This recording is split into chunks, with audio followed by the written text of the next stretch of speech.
Si vous êtes à un endroit et que vous vous rendez compte que tout ce qui se fait là ne vous plaît pas, il est possible que dans cela, qu'il y ait votre appel, que vous soyez la personne qui apporte ce changement-là. Les personnes peuvent changer leur façon de voir. Quand vous arrivez dans une église, les choses ne se font pas telles que vous voulez, parce que quand on parle de l'intégration, on veut être à l'aise quelque part. Oui. Alors vous pouvez être la prémisse, si je peux dire comme ça, de personnes qui vont venir dans votre cas. C'est-à-dire qui veulent rencontrer quelque chose que vous recherchez et vous l'apportez, vous créez ce cadre. Et les gens qui viendront après vous, qui seront dans le même cas que vous, vont facilement...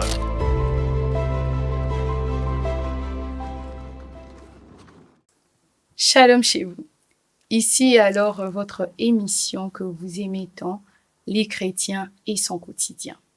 Nous avons la fois passée parlé de comment gérer son temps entre l'église, les travails et les études.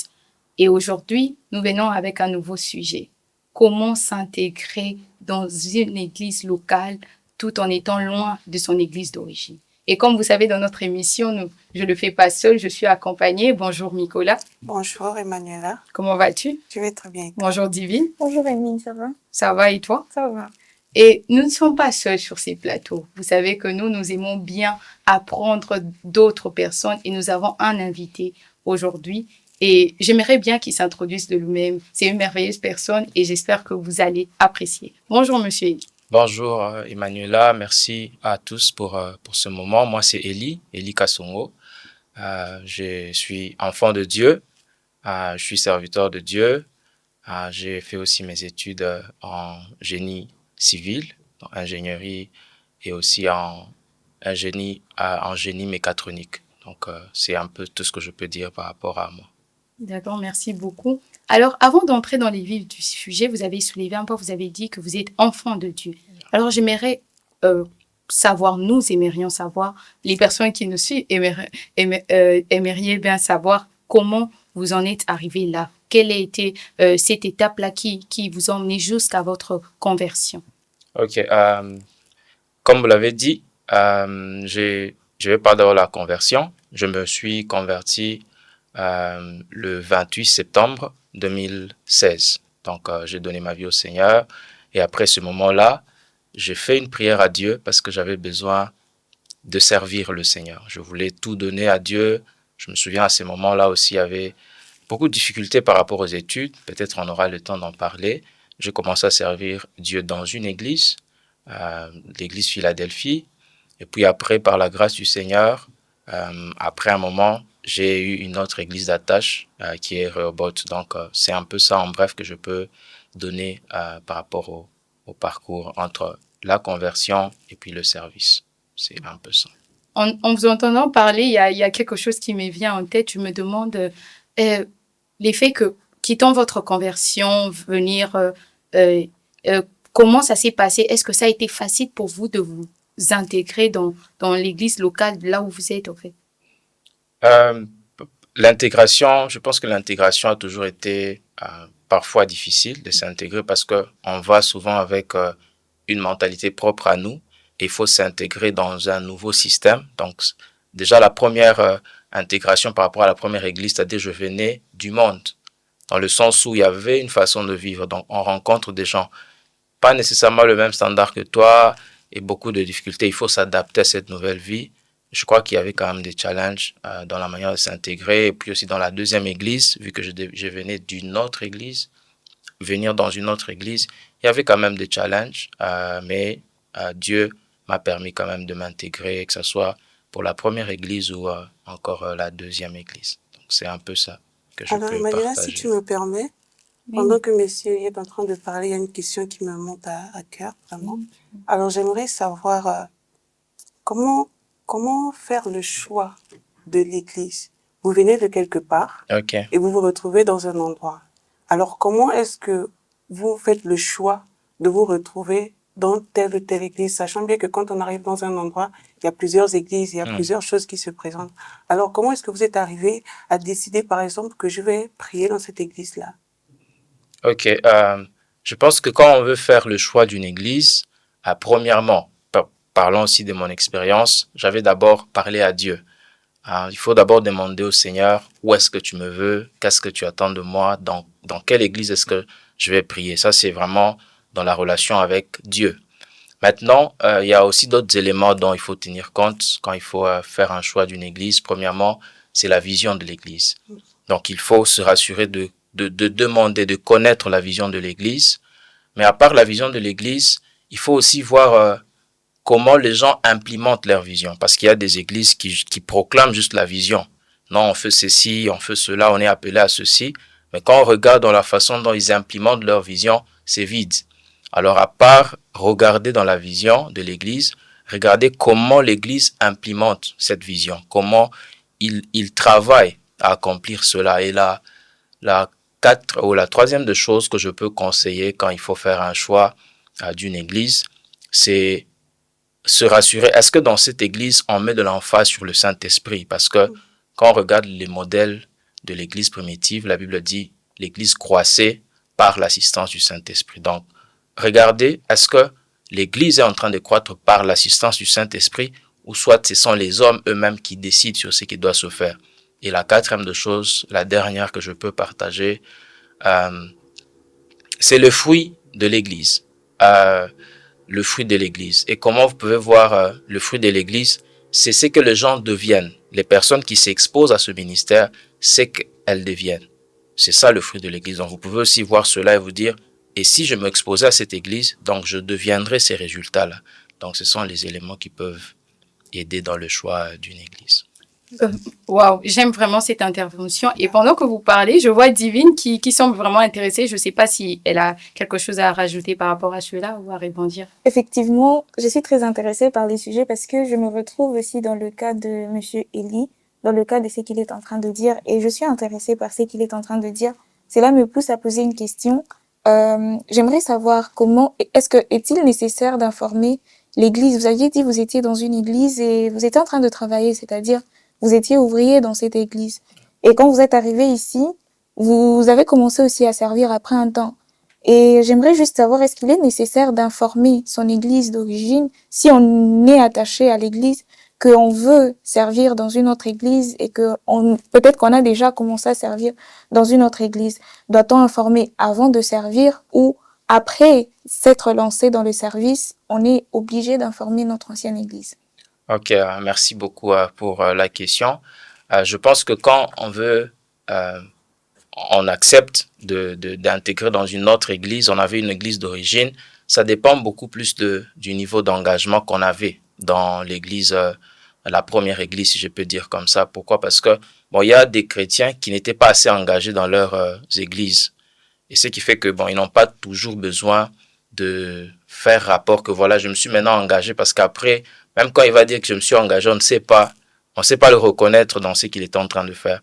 Mais ça dépend plus de l'engagement. Alors, pour ceux qui étaient réellement engagés dans leurs églises d'origine, c'est toujours important de signaler parce que parfois, quand on part quelque part, peut-être dans notre contexte où on part pour des études, pour autre chose, on peut se dire qu'il va revenir et il y a une certaine place parce qu'il y a des gens quand même qui occupaient certaines places importantes dans l'église d'origine.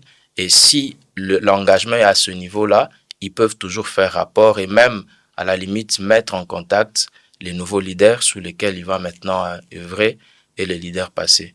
Donc, ce que je peux dire, c'est important, mais ça dépend du niveau d'engagement qu'on avait avec l'église d'avant. Donc, c'est un peu ça. Si je peux. Bien sûr. Vous avez parlé d'une catégorie de chrétiens. Vous avez dit ceux-là qui sont vraiment ancrés, ceux-là qui sont vraiment attachés à la chose de Dieu. Alors, pour ceux-là qui sont vraiment attachés à la chose de Dieu, lorsqu'ils se déplacent pour aller dans un autre ministère, par exemple, comment est-ce qu'ils font pour se soumettre? En fait, quelle attitude à adopter pour se soumettre à l'ange de la maison? Vu que je viens de quelque part, j'ai un père spirituel, j'ai déjà une couverture spirituelle. Mais j'arrive dans un autre endroit. Comment est-ce que je fais, moi, pour me soumettre à l'ange de la maison? Sachant bien que, on va dire peut-être la vision est différente. Comment je fais pour me soumettre? Ok, merci pour la question. Je crois que c'est une question très pertinente. Ça parle en même temps de paternité spirituelle, ça parle en même temps et souvent on fait face à ce défi-là.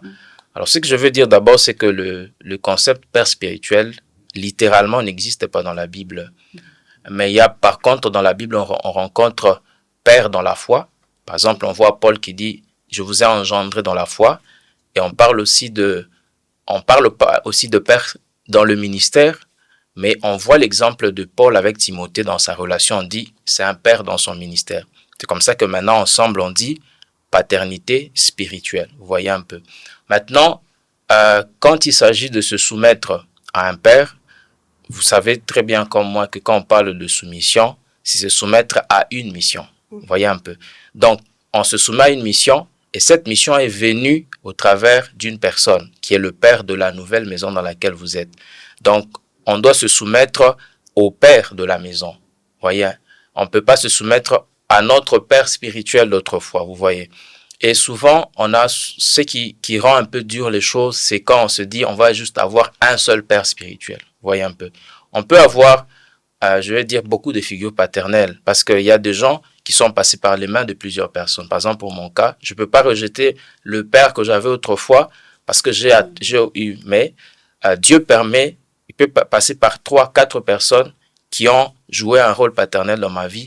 Et ce que je peux faire, c'est juste reconnaître chacun dans ce qu'il est en train de faire. Donc, c'est un peu ce que je peux dire. Et s'il faut se soumettre, soumettez-vous au père au père de la maison dans laquelle vous êtes en train d'exercer le ministère.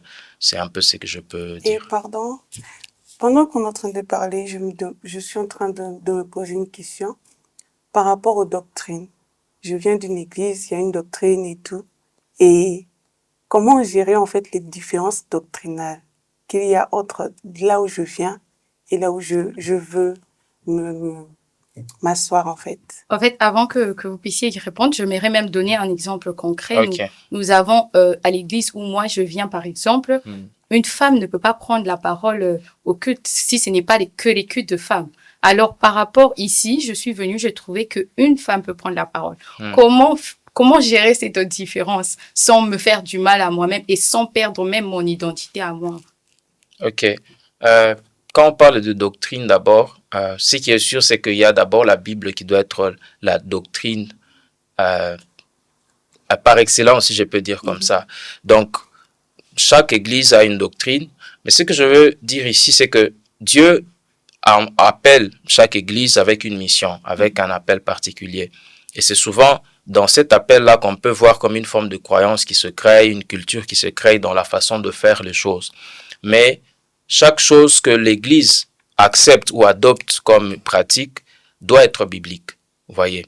Alors, quand j'entre dans une église nouvelle, qui est parfois, je trouve qu'il y a d'autres doctrines ou d'autres pratiques qu'on ne faisait pas dans mon église d'autrefois, il est probable aussi que dans ce que je faisais autrefois, ce qui est de forteresse au fait.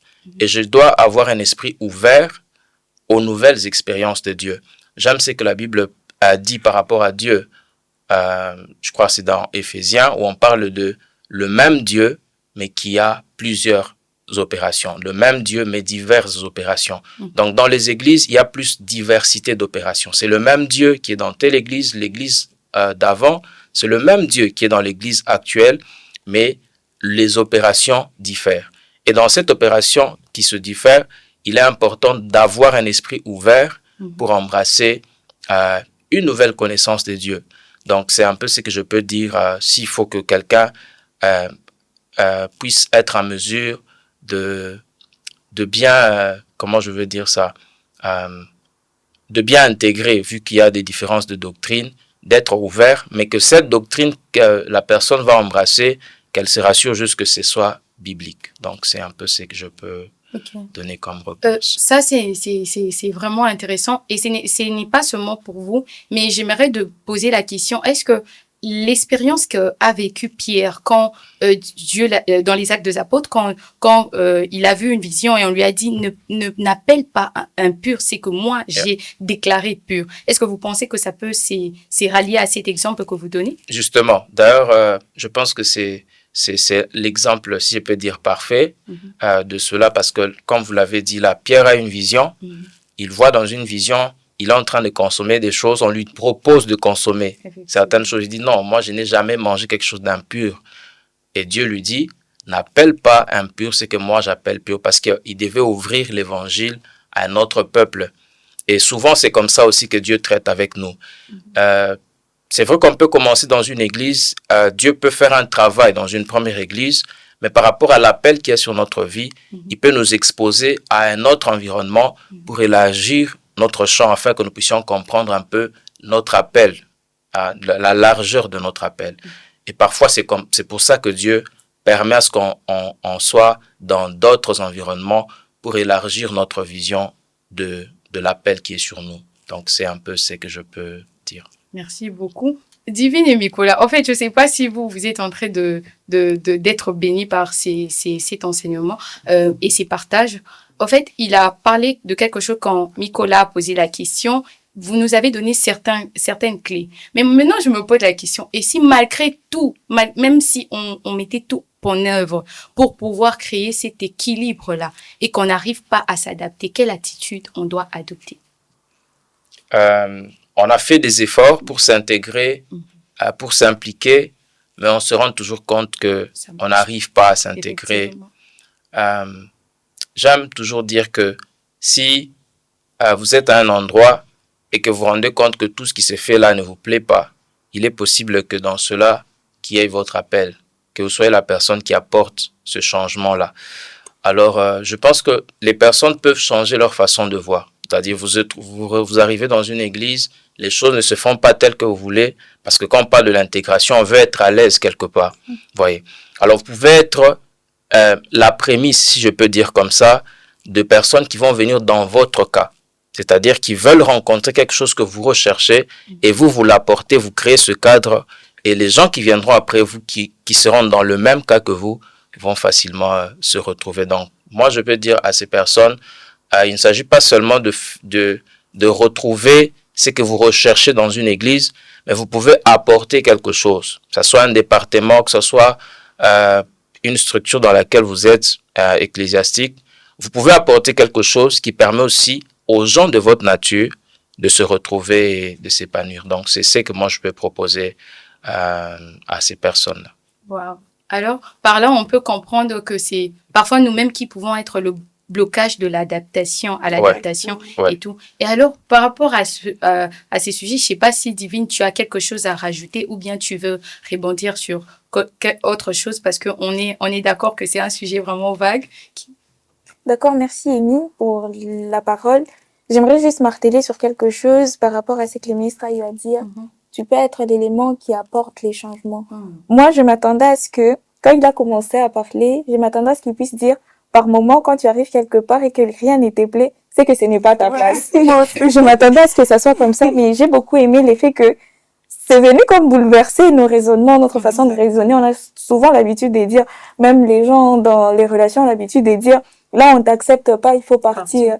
La table où il n'y a pas le respect, il faut se lever et partir, il faut pas insister. Mais le ministre vient de dire, c'est que par moment, c'est là où qu'on doit apporter les changements. Parce que si tout se passe de la façon dont tu veux, que tu aimes, quel est l'apport que tu vas apporter? Mais si par moment, ça se passe d'une autre façon, d'une façon différente, c'est-à-dire qu'il y a une lumière que toi, tu dois apporter là-bas parce que il y a comme une façon contraire à ce que tu as l'habitude de voir. Et le plus que tu peux apporter l'évolution à cette structure ou à un département, ça peut permettre que les départements puissent évoluer, non pas pour ta gloire, mais pour la gloire du nom de Dieu. Amen. Parce qu'on est en train de faire, c'est le service de Dieu. Ce n'est pas d'abord l'homme lui-même, mais c'est Dieu qu'on est en train de lever. Et c'est Dieu, qui met cette insécurité en toi pour que lui puisse se révéler au travers de toi et non que toi, tu sois en train d'apporter c'est que toi, tu sais, non, c'est ce que Dieu est en train de mettre au-dedans de toi pour apporter les changements dans un milieu. Donc, voilà un peu ce que je peux ajouter. Wow. Et d'ailleurs, en parlant de cela, et tu penses que cet inconfort peut être un signe, comment on reconnaît, d'ailleurs, ça s'adresse à nous tous, cette question, comment on reconnaît que c'est inconfort que je ressens, c'est pour que je reste ou c'est pour que je pars? Parce qu'on est d'accord que parfois, vous aviez parlé, quand on a posé la question sur les choix de l'Église, parfois, ça peut ne pas être notre lieu. Mais quand est-ce que l'on sait que cet inconfort que je ressens, c'est pour que je parte ou cet inconfort, c'est pour que je reste? Ok, on avait posé la question à tout le monde, mais je vais reprendre. comment reconnaître? Il y a un inconfort qui vient, mais on reconnaît dans cet inconfort notre appel. Vous savez, quand on a l'appel de Dieu, ça nous dérange. On n'est pas en paix jusqu'à ce qu'on voit que la chose est décantée. Pour les gens qui ont ça comme appel, même s'ils essaient de partir quelque part, ils vont ressentir que c'est toujours là, au fait. Mais quand ce n'est pas l'appel, dès le moment où ils partent de cet endroit-là, il n'y a plus de fardeau, ils ne pensent plus à cela. Mais ça persiste, au fait. Et moi, je pense que pour les personnes qui peuvent, au travers de ces frustrations, si je peux dire comme ça, découvrir leur appel, c'est que c'est d'abord persistant. Jusqu'à ce que la chose soit réglée, alors ils sont en paix. Mais tant que la chose n'est pas réglée, tant que les choses ne se passent pas comme ils le ressentent au-dedans d'eux, tant que ce n'est pas encore fait, ils ne peuvent pas lâcher. Donc, c'est ce que je peux dire. Je suis totalement d'accord avec M. Elie. Et d'ailleurs, j'allais aussi parler du témoignage du Saint-Esprit au-dedans de nous. Le Saint-Esprit au-dedans de nous va forcément nous témoigner de si cet endroit est fait pour nous ou pas. C'est vrai que de par nos efforts en tant qu'humains, on va batailler, on va se battre avec la réalité, mais le Saint-Esprit qui est spirituel au-dedans de nous va nous révéler que cet endroit-là est fait pour nous. C'est exactement ce que je voulais dire. Et c'est là que nous comprenons que c'est vraiment important d'être intime au Saint-Esprit. Ouais. Wow. En tout cas, je pense qu'il y a des questions qui viennent encore, mais on va essayer de manager. Alors, comment la personne peut arriver à, comment expliquer, à adhérer là où elle est, sa nouvelle église, l'église locale, sans pourtant abandonner son ancienne église? Genre, sans pourtant abandonner. Ou vous pensez que quand on part à un lieu, on quitte. Je vais vous donner un exemple. Je suis fille de pasteur. Et quand je suis venue ici, j'ai trouvé l'église. Je vous ai même donné un témoignage que j'ai trouvé autre chose que ce qui est chez nous. Et il s'est fait qu'aujourd'hui, même quand je rentre pour mes vacances, j'ai du mal à me réadapter là-bas. Et vous pensez que tout le monde est dans cette situation, ou bien c'est quelque chose que tu peux manager. Tu peux combiner les deux, ou soit tu dois rester qu'à un seul endroit. Wow, c'est vraiment une question pertinente, surtout que vous avez partagé aussi votre témoignage, et je crois que beaucoup de gens sont dans le même cas. Quand on quitte une église, dans le sens où, voilà, il y a beaucoup de circonstances d'abord qui permettent à ce qu'on puisse quitter une église, vous voyez un peu. Et dans notre cas ici, c'est beaucoup plus à cause des études, à cause des voyages. Et j'essaie un peu de réfléchir, je me suis dit, dans d'autres pays, par exemple aux États-Unis et tout ça, à cause déjà du cadre qui est là, la vie sociale et tout ça, c'est difficile de voir des gens beaucoup quitter leurs églises d'attache, d'origine. Pourquoi? Parce que ils sont déjà là. Mais nous, parfois, c'est à cause d'abord, raison d'études, on veut se retrouver ailleurs et tout ça, et ça fait en sorte qu'on se déplace. Maintenant, quand on se déplace, est-ce qu'on peut toujours garder les contacts, les liens avec les personnes qu'on a laissées? Oui. Je pense qu'on peut garder les liens. Ce sont des liens fraternels. Parce que d'abord, on se dit que on reste d'abord frères et sœurs dans le Seigneur et on est en train de servir le même Dieu. Vous voyez, peu importe. Maintenant, la responsabilité aussi est dans les personnes avec qui on était en train de servir autrefois dans l'église, dans le passé, et savoir que, voilà, Dieu appelle cette personne pour d'autres nouvelles choses. J'ai aimé ce qui s'est passé dans le livre des Actes des Apôtres où les apôtres étaient en train de prier. La Bible dit, le Saint-Esprit a dit expressement, mettez-moi à part Paul et Barnabas pour l'œuvre à laquelle je les ai appelés. Et l'Église a accepté cela. Donc, quand l'Église reconnaît l'appel de quelqu'un et se dit que, ok, dans l'Église dans laquelle Dieu est en train de l'appeler, il sera beaucoup plus utile dans ce qu'il sera en train de faire. Je pense que même quand il va revenir, que ce soit pour prêcher, que ce soit pour venir communier avec les autres, il n'y aura pas beaucoup de problèmes. Donc, je pense que c'est dans la manière dont on a quitté l'église d'origine qui va déterminer si on sera le bienvenu ou pas. Donc, quittons bien nos églises. Alors, Divine, apparemment, tu as vraiment quelque chose à dire. Je t'ai vu regarder, alors je t'écoute. Par rapport à ce que le ministre a eu à dire, il y a un livre qui parle de l'éthique. Et on nous parle de l'éthique de quand on veut quitter une église. on nous dit l'éthique de lorsqu'on part. Lorsqu'on part, on doit se rassurer de bien partir. Parce qu'on ne sait pas ce qui va se passer. Mais un autre cas, le ministre a eu à parler de ça dans l'une des questions qu'on lui a posées. C'est que il y a des personnes, il y a des cas particuliers. Par exemple, quelqu'un a été pasteur dans une église et quand il arrive dans son église actuelle, il peut y avoir collaboration entre l'église d'où il vient et l'église où il est. Parce que généralement ici à Chypre, on vient pour 4 ans, pour 5 ans. C'est-à-dire, peut-être pendant ces 5 ans, cette personne doit s'intégrer véritablement. Cette personne doit servir véritablement, mais il y a cette communication. Les pasteurs actuels, ils savent que c'est pour un temps. Il y a des personnes qui sont dans une église pour un temps, mais il y a ces personnes qui s'attachent à la vision et qui vont y rester. Comme le ministre a dit, tu te détaches complètement, mais en gardant les liens fraternels avec les personnes qui sont restées là-bas. Mais d'autres personnes, c'est momentané. Donc, pour un temps, tu es là-bas, mais il doit y avoir communication entre ton responsable que tu as laissé au pays et ton responsable qui est en train de t'encadrer pour ce moment-là. Comme ça permet que on sait, tout le monde connaît sa place, tout le monde sait son rôle dans cette église. On sait que c'est pour un temps, tu es ici pour un temps, mais lorsque tu vas rentrer, tu vas t'attacher à ton ancienne église parce que il y a des extensions qui sont et à l'étranger et au pays. Maintenant, si tu restes attaché aux deux visions, lorsque tu vas rentrer au pays, tu vas aller où?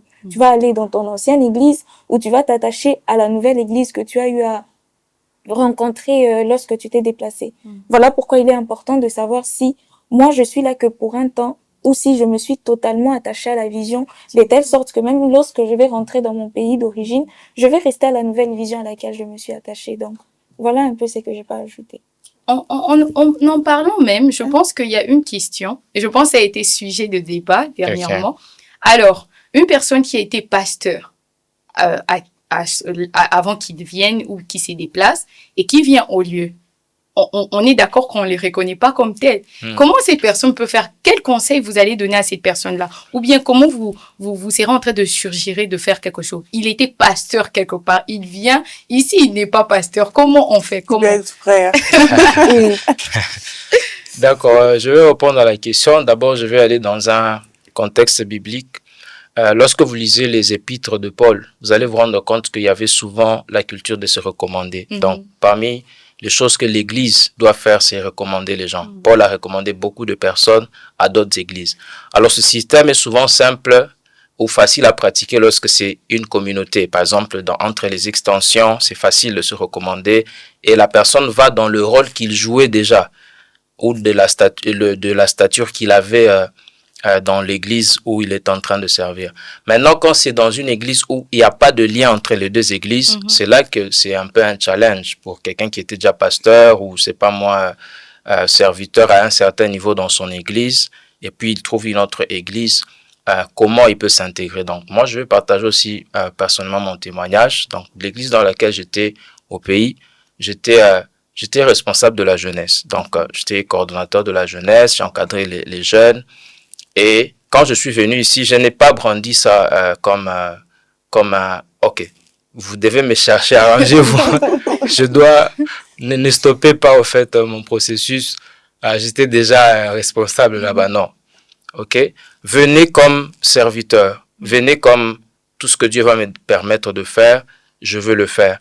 Et s'il y a une des choses, je pense on doit être conscient, c'est que quand Dieu vous appelle, les gens reconnaissent l'appel sur votre vie. Vous n'avez pas besoin de manipuler, vous n'avez pas besoin de forcer, que vous soyez pasteur, que vous soyez prophète, docteur, archibishop, peu importe le titre que vous avez, si l'appel de Dieu sur votre vie, au bon moment, Dieu permettra à ce que les gens puissent remarquer cela. Je vais finir par cet exemple où Jésus est en train de parler, il donne une parabole, il dit que voilà, il y avait des noces, et il dit ceci, il donne une recommandation, il dit, pendant les noces ou pendant les fêtes, lorsqu'on vous invite, allez occuper les dernières places. Allez occuper les dernières places et il y aura plus d'honneur en occupant les dernières places. Quand on vous prend, on vous amène à la première place, il y aura plus d'honneur que d'aller occuper les premières places et puis on vous dit non, il y a quelqu'un de plus valeureux que vous qui est venu, allez derrière. Donc, par sagesse, quand vous arrivez quelque part, peu importe le titre que vous avez, allez derrière. et les gens peuvent vous amener devant. Donc, c'est exactement. Un peu ça. J'ai vraiment aimé ce que le ministre a dit quand il dit aller derrière, comme pour dire que s'il faut qu'un recommencement se fasse, faites ce recommencement. Vous n'êtes pas en train de perdre quelque chose. Je suis un témoignage par rapport à ça parce que moi aussi, j'étais responsable de la jeunesse dans mon église au pays. Je suis arrivée ici. J'ai dû faire un recommencement tout complet. J'ai vraiment dû faire un recommencement complet.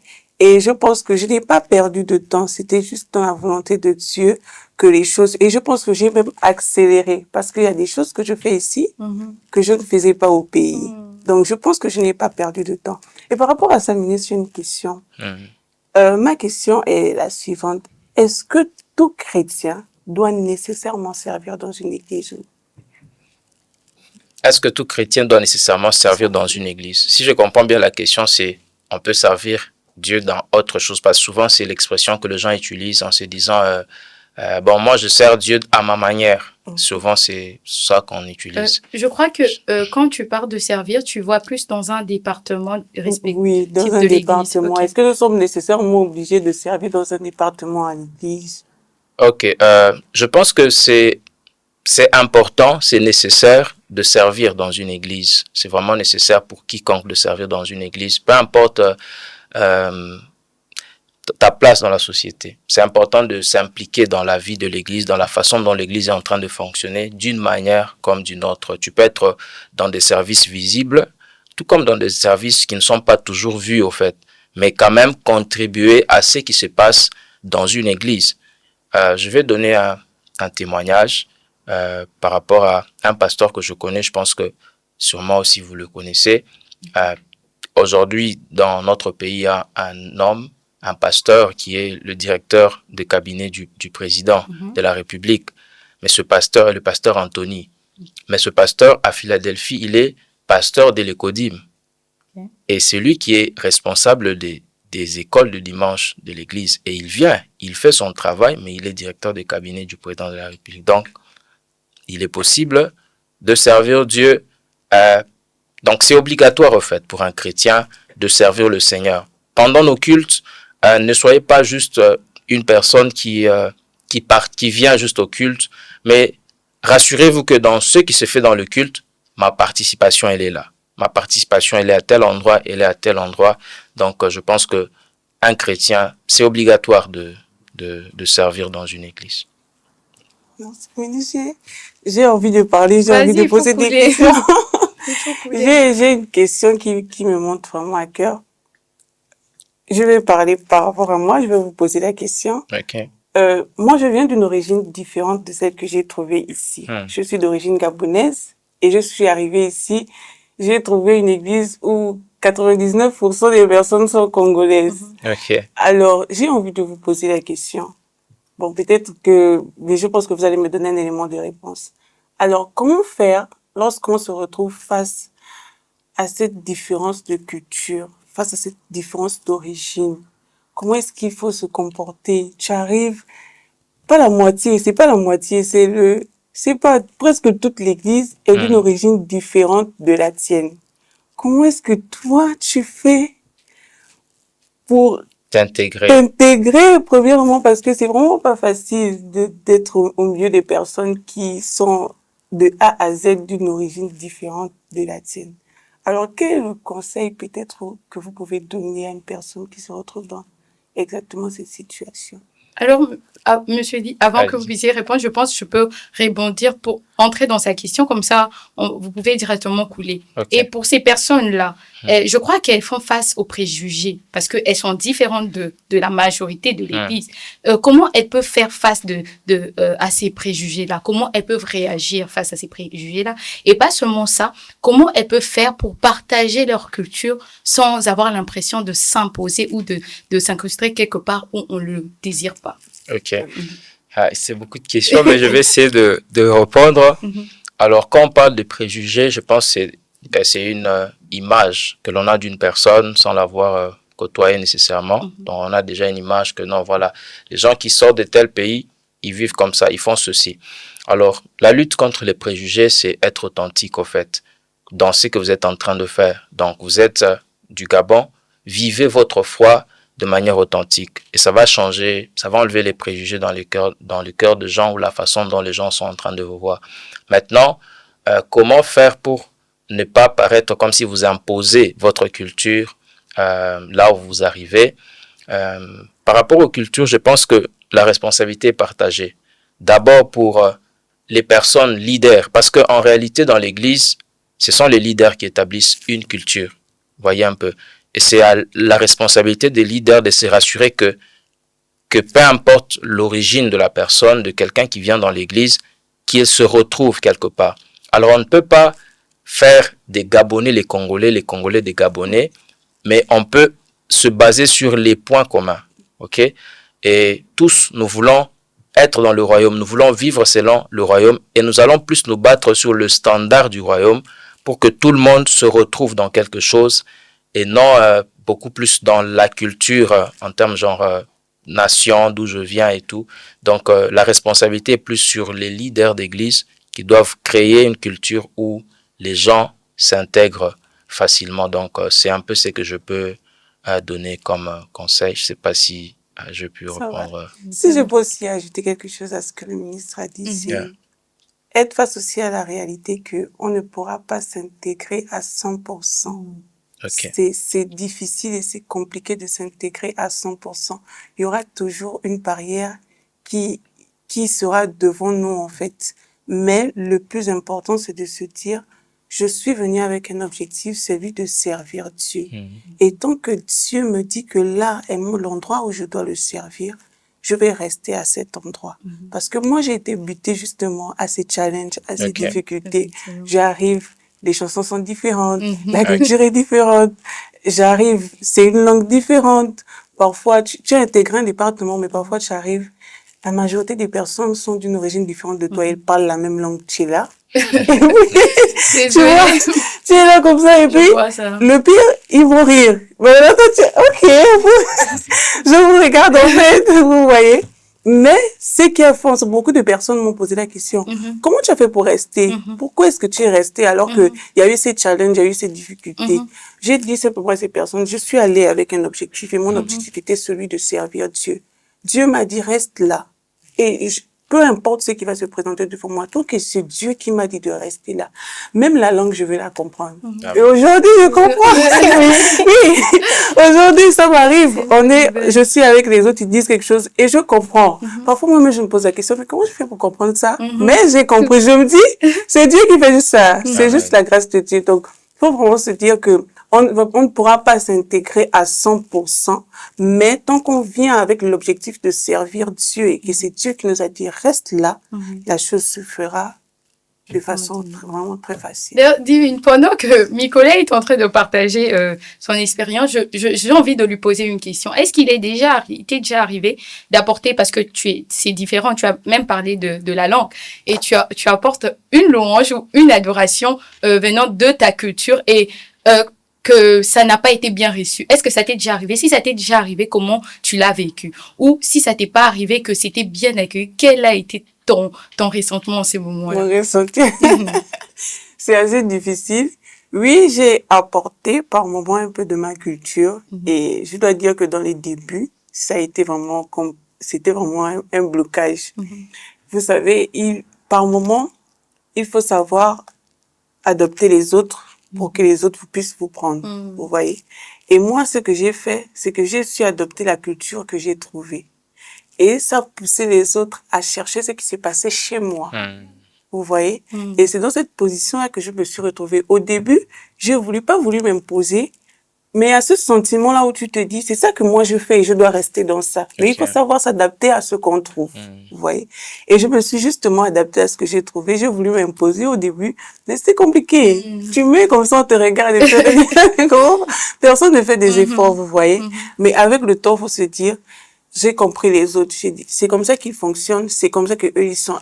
Alors, je m'aligne à eux. Et au fur et à mesure, je me suis alignée à eux, ce que eux ils faisaient, comment est-ce qu'ils fonctionnaient. Ils ont commencé à chercher ce qui s'est passé chez moi, vous voyez. Et là, maintenant, ils ont commencé à dire, mais on a besoin des choses du Gabon, on a besoin des choses du Gabon. Et là, ça devient plus facile pour moi de glisser des trucs qui viennent de chez moi, vous voyez un peu. Et c'est justement cette position-là. La réalité et la vérité, c'est de savoir aussi accepter les autres pour que nous aussi, on soit acceptés là où on est. Au fait, j'ai remarqué quelque chose tout au long de notre échange, c'est que parfois nous attendons très longtemps des autres. Nous ne voulons pas faire les premiers pas, mais nous attendons que les autres le fassent. Et pourtant, nous pouvons aussi être ceux. Elle a donné un exemple, elle a dit, elle a d'abord accepté de s'aligner et puis eux, en retour, ont cherché à savoir ce qui s'est passé en elle. Et c'est là qu'on comprend que quand on fait le premier pas, c'est comme si on s'aimait une réciprocité à l'avenir, parce que tôt ou tard, ces personnes voudront aussi retourner ce que tu fais. Justement. En tout cas, j'aime ça. Je sais pas si tu as quelque chose à ajouter par rapport à cela. Franchement, j'ai beaucoup aimé ce que Nicolas a eu à dire et ce que tu as eu à rebondir. Et c'est clair, hein, j'ai rien à ajouter parce que je suis congolaise et moi, je me suis pas retrouvée dans son cas. Et elle a bien expliqué, elle a eu à bien le dire et voilà, j'ai beaucoup aimé. Et comment elle a parlé? Tu penses que si tu aurais été à sa place, tu aurais eu la facilité de faire ces jeux? Pour être honnête, non. Non, c'est vraiment pas facile, hein. Apprendre la langue, essayer de comprendre la culture et tout. Si elle était si elle était noire et que nous blancs, on allait dire que c'est du racisme. Oui, en tout cas. Et personnellement, c'est quelque chose que je ne saurais pas. Il faut vraiment le Saint-Esprit. Il faut que le Saint-Esprit lui-même soit en train de t'accompagner, d'attester et de te changer, de changer la façon dont toi tu vois. Parce que il y a des personnes qui sont introverties.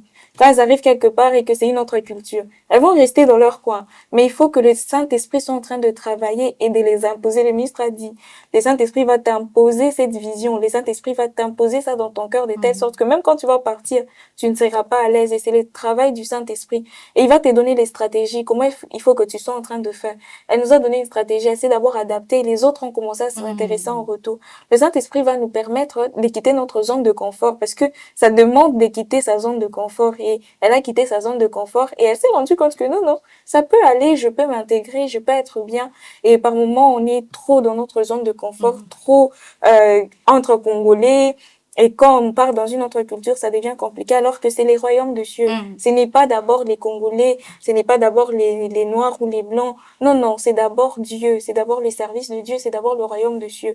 Nous sommes venus pour proclamer les royaumes de cieux et non pas pour proclamer une culture, le Congo ou la Côte d'Ivoire, mais c'est d'abord pour Dieu qu'on est en train de le faire. Et si c'est pour Dieu qu'on le fait, alors qu'on le fasse bien. Effectivement. Waouh.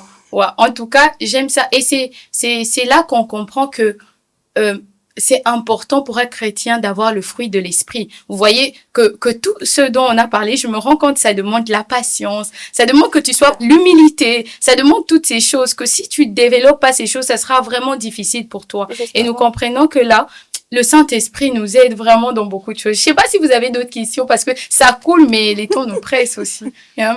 Non, de mon côté, je n'ai plus de questions. Nicolas? J'ai été satisfaite. Ok. Comme vous le savez, dans notre émission, c'est pas seulement un moment d'échange, mais c'est aussi un moment de témoignage. Certes, nous avons eu à glisser quelques témoignages, mais nous ne sommes pas seulement là pour vous donner quelque chose, nous sommes là aussi pour recevoir de vous. Alors, nous allons prendre quelques témoignages qui viennent de vous et qui nous seront donnés par Divine et Nicolas. Alors, Nicolas, on t'écoute, tu seras en train de lire les témoignages, je pense, mot par mot, par quelqu'un qui est parmi vous et qui a partagé son expérience et nous sommes là. Bien sûr, nous avons reçu des témoignages merveilleux. Je vais lire certains parmi eux. Alors, par rapport à la question qui a été posée, au thème qui a été envoyé, il y a quelqu'un qui a dit « Prendre le temps d'étudier les lieux et savoir si Dieu nous y voit ». Ça, le ministre l'avait dit. C'est vraiment de prendre le temps de connaître les lieux, en fait, et de savoir si c'est vraiment là que Dieu veut me voir. Et si c'est vraiment là que Dieu veut te voir, reste ici. Ne cherche pas à te poser beaucoup de questions, reste ici. Et le prochain témoignage, il y a quelqu'un qui dit, pour ma part, il a fallu retenir que les églises fonctionnent différemment selon les régions, réalités et individus qui la composent. Donc, ça signifie que ma manière de servir dans le nouveau pays allait être différente de celle d'où je venais. D'où je me suis donné du temps d'adaptation. Et ça, c'est très important, le temps d'adaptation. C'est vraiment très important. N'est pas se mettre la pression. Exactement, vraiment se donner le temps de s'intégrer, d'apprendre la culture des autres, vraiment, c'est tout ça. Okay. Je continue avec le deuxième témoignage. J'ai lu mot pour mot. Je me suis retrouvée dans cette situation et au début, c'était un vrai défi. Être loin de mon église d'origine m'a fait ressentir un certain vide, mais j'ai compris que l'église n'est pas seulement un lieu, c'est une famille spirituelle que Dieu place sur notre chemin. Quand j'ai dû chercher une nouvelle église locale, j'ai pris le temps d'observer, de prier et de voir où je pouvais grandir spirituellement. Petit à petit, en participant aux activités et en me rendant disponible et en créant des liens authentiques, j'ai fini par m'intégrer. Ce qui m'a aidé, c'est d'aller avec un cœur ouvert, sans comparer constamment avec mon église d'origine. Aujourd'hui, je réalise que peu importe où je suis, tant que je garde Dieu au centre et que je m'implique sincèrement, il me permet de trouver ma place et de garder une bénédiction là où est ma place. Et j'aimerais vraiment, la personne a eu à mettre un point qui me rappelle notre première émission où on a dit mettre Dieu au centre. Et ça revient, mettre Dieu au centre. Dieu est au centre de tout. Et c'est quelque chose que j'ai vraiment eu à apprendre de ces témoignages, de cette personne qui nous a partagé son témoignage et qui est en train comme des links. Et la première et la deuxième émission, mettre Dieu au centre lorsqu'on veut faire des choix. Donc, voilà un peu. On comprend que là, mettre Dieu au centre, c'est la pièce maîtresse. Oui, exact. Je peux dire ça aussi. Waouh. Alors, comme on le dit, que les bonnes choses ne durent pas. Mais moi, je pense que ça dure. C'est juste que nous passons tellement un bon moment que nous avons l'impression que cela ne dure pas. Alors, pour clôturer, nous allons laisser la parole à notre invité qui va pas seulement nous donner une idée générale de tout ce dont on vient de partager, mais qui va aussi nous accompagner tous ceux qui se trouvent dans cette situation, dans un moment de courte prière. Il sera en train de prier, déclarer pour ces personnes-là, afin que Dieu et le Saint-Esprit puissent les aider à pouvoir sortir. Alors, ministre, vous avez la parole. D'accord. Je vais dire à une personne d'abord que le service dans une église contribue à notre croissance et Dieu travaille au travers des hommes. Et il a établi les choses de telle sorte que notre croissance aussi dépende de notre vie en communauté avec des frères et sœurs. Alors, je nous encourage à chercher un endroit où servir. Par prier Dieu, nous avons partagé les choses qui permettent à quelqu'un de s'intégrer. Essayez de focaliser sur cela, mais s'il vous plaît, servez le Seigneur quelque part. Alors, on va prier pour vous. Seigneur, nous prions pour ces personnes qui nous suivent maintenant, qui sont en train de nous suivre, qui se posent tellement de questions. D'autres ont même régressé dans leur manière de marcher parce qu'ils ne servaient pas. Seigneur, nous prions que tu sois en train de les restaurer, que tu ouvres leurs yeux afin qu'ils soient en train de voir là où tu les attends, là où tu as préparé pour eux le champ vert, en tant que brebis, comme des brebis qui sont en train de rechercher l'endroit où il y a le vert pâturage. Nous prions que tu leur montres en tant que berger l'endroit où il y a leur pâturage afin qu'ils soient en train d'aller dans ce sens-là. Nous prions, Éternel Dieu de gloire, qu'au travers de ce temps, que ces personnes retrouvent ta lumière, Seigneur. Partout où il y avait un ténèbre dans leur vie, ils n'arrivaient pas, Seigneur, à donner le maximum d'eux, à produire plus de fruits de toi. Nous prions, Seigneur Dieu de gloire, que ta lumière vienne et éclaire leurs ténèbres. Dans le nom de Jésus, nous avons ainsi prié. Amen. Amen. Amen.